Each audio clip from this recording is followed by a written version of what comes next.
Hi mga Marikoy, for today's video nga, share ko lang sa inyo yung natural way ko ng paggagamot pag merong ubo si Madam Hailey. Disclaimer lang mga Marikoy, hindi ako doctor, hindi rin ako expert, so better kung meron talagang ubo yung mga anak nyo, ipa-check up nyo muna. Bali, natutunan ko rin pala talaga to mga Marikoy sa YouTube kasi nagsasearch din ako talaga ng natural way kung paano nga ba magagamot yung mga ubo o sipon ng baby. Bali, nabili ko nga pala itong dahon ng ampalaya sa palengke, 10 pesos lang. Kailangan nyo lang siyang hugasan na mabuti and syempre steam nyo and syempre pipigain nyo siya mabuti hanggang sa makuha nyo yung katas. Inom tayong gamot, anak ko.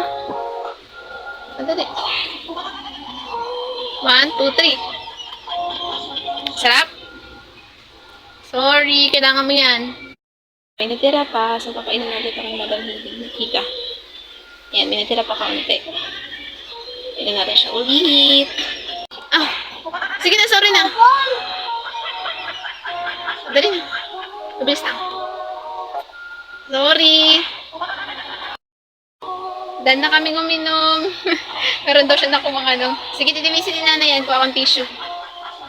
Ito rin nga yung isang way ko mga Marikoy kapag merong ubo si Madam Hailey. Pinapainitan ko yung milk niya. Like nitong nasa video, bale, kumuha lang ako ng bowl, tapos nilagyan ko ng mainit na tubig, and then syempre yung milk niya na nasa bottle nga. Yun lang for today's video mga Marikoy. Sana nag-enjoy kayo and follow for more. Bye-bye!